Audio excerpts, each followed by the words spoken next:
here in Lyon, in the heart of France. We have Switzerland about 2 hours drive away from us. And I'm here tonight for La Fête des Lumières, the Light Festival, where all of Lyon is turned into a big light show and all of the buildings are lit up. Luckily, I have a local frog to show me about. So let's have a look. On est ici à Lyon, anciennement Lugdunum, la capitale administrative sous l'Empire romain, qui est située au confluent entre le Rhône et la Saône, à 1 heure des Alpes. Ce week-end, c'est un week-end un peu spécial pour les Lyonnais puisque c'est la Fête des Lumières. C'est un événement qui existe depuis très longtemps.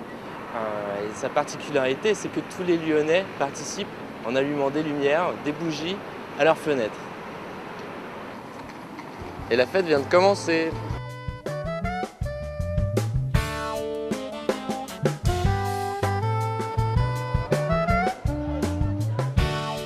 In Lyon's Town Hall, we met up with Natasha Earth, the attachée de presse for la Fête des Lumières, and were lucky enough to enter into one of the banquet halls, usually only open to the public one day a year. Nous avons l'honneur d'être à l'hôtel de ville de Lyon avec Natasha qui travaille à la mairie de Lyon, notamment sur l'organisation des Fêtes de la Lumière. Bonjour Natasha. Bonjour. Est-ce que tu peux nous expliquer l'origine de cette fête? Alors la Fête des Lumières a une origine religieuse avant tout. Les Lyonnais ont pris l'habitude tous les 8 décembre depuis 1852 de mettre des petites lumières sur leurs balcons, sur leurs fenêtres pour à l'origine honorer la Vierge Marie. Le 8 décembre 1852, une statue a été érigée sur la colline de Fourvière pour remercier la Vierge d'avoir sauvé la ville de Lyon de la peste en 1642.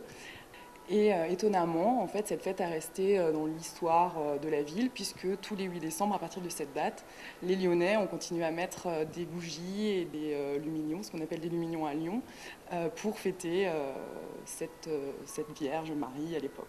So we headed down into the streets and into the metro. This year, listen, pink, La Vie en Rose, and decided to see one of the local projects first in the old city, outside the 12th century St. Jean Church.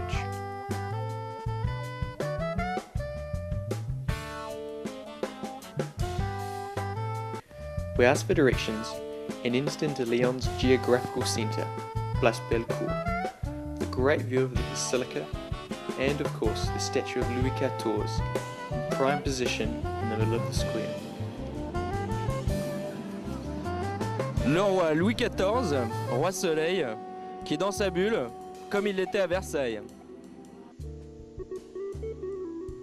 One of the most impressive light and sound shows in the heart of the city was in the walls of St. Nizier Church and its 4 seasons.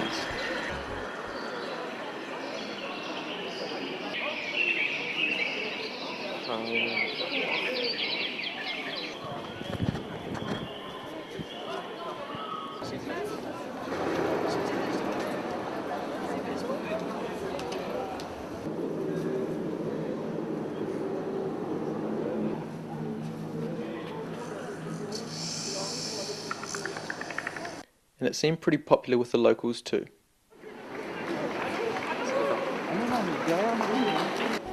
Lyon was packed, so we wanted to find out about what the local Lyonnais people thought about the festival. Place des Jacobins had been turned into a kind of giant lounge with red carpet and couches, and at the same time a grand central station, directing visitors to the various corners of Lyon. The French can be famous for complaining, but at least the first guy had a sense of humour. Alors monsieur, qu'est-ce que vous pensez de la Fête des Lumières?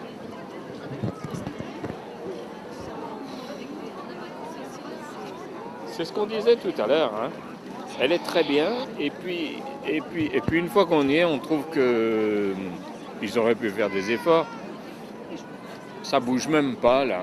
On voit que de la lumière rouge et de la lumière blanche, mais là ils la voient pas parce que c'est là-bas.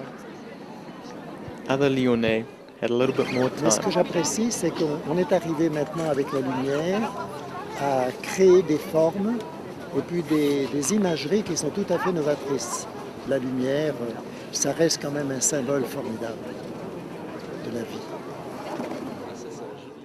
That was good enough for us, so we headed down to Place de Terreau. Dominating the square in front of the old town hall was a giant kaleidoscope used to project different coloured beams of light onto surrounding buildings. We had a great vantage point from the roof of the town hall to truly appreciate the massive crowds who had come especially for the Festival of Lights. But one of our favourites was along the river Rhône and the 170 Morceaux de Lumière.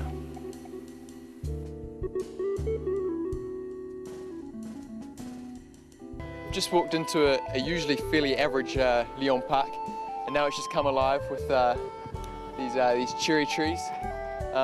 Every single quarter you step into, there's a new light theme, a new feeling, and it really is something quite special.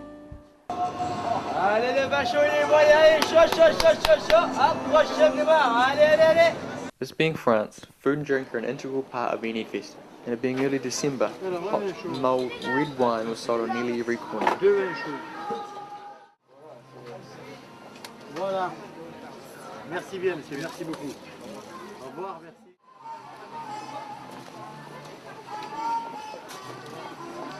That's good.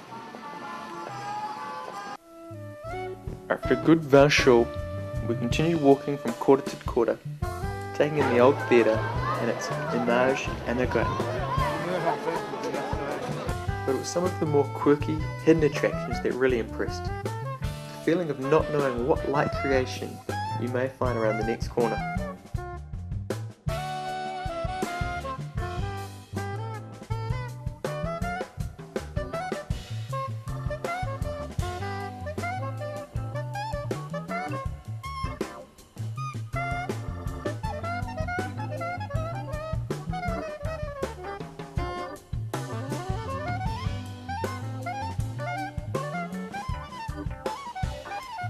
That was the Fête de Lumière for 2007. And do you have a message for the Anglophones? I would like to say to the Anglophones that they have to come in Lyon, and especially to the Festival of Lights, and forget Paris.